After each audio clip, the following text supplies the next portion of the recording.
Hello.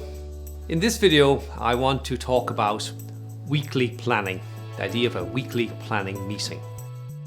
I think that they say that an hour spent in planning saves 10 hours in execution.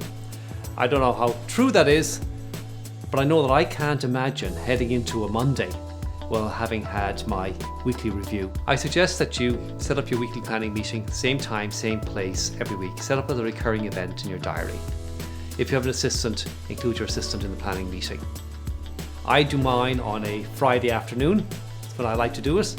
I sit down and I chunk out a couple of hours, and that way I head into the weekend with the following week planned and not having to worry about all of the things I have to do on Monday.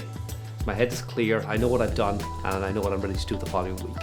In the planning meeting itself, in the review meeting itself, there are a few key things you do. The first thing you should do is sit down and actually review what happened last week. Look at your diary. I color code my diary, so I always can see what my one thing activities are, how many of them did I do, how much time did I spend on them, and on other activities. So I have a very, very clear view of my diary of where my time was spent, what I spent on things that really make a difference, to really leverage myself.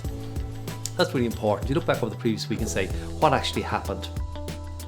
You revise the plan, you update the plan, you tweak the plan, you change your monthly one things if necessary, your quarterly, your annual one things if necessary. This is a living, working document. And certainly you focus for the following week, what are the key things you have to do under your headings. Obviously you'll have a business one, you'll have a personal one. We come to the business one in the fullness of time. So that's the first thing. The second thing is you look at the coming week and say, okay, what's my focus for next week? What are my activities? So you define your activities in your one thing plan. And once you've defined those activities, you turn them into actions. I use reminders, I just drag them over and convert them into actions, loads and loads of actions that I prioritize. And then I go back to our chunking idea that we talked about previously. I chunk out the time in my diary, I drag the activities into my diary, I make them into meetings or events in my diary, chunk out the time to do them so in fact they get done. So I have my week planned in advance. I have my meeting scheduled, I have my activity scheduled, I have my one things scheduled, so I can actually see how much time is available to do the one things. Because remember, there's no point making the list of things to do unless you can chunk out the time to actually do them. Otherwise it just won't happen, and what will happen is you'll be frustrated at the end of the week. I'm always working on the most important things. This is critical to me. I always know what is the one thing I'm trying to do that will really make a difference. What is it right now? What's the one thing I can do such by doing it everything else is easier or even unnecessary? And having that in front of me all the time is really empowering.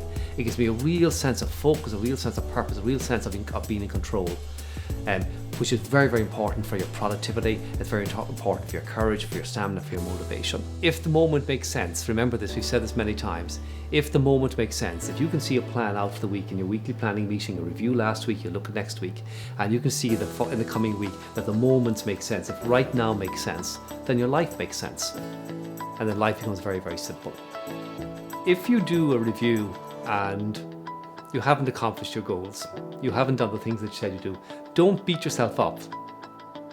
Remember, it's called learning. It's not called failure, it's called learning. So don't beat yourself up. Say, okay, what worked, what didn't work, why not? What have I learned? Revise the plan, change the plan, and move forward in the coming week.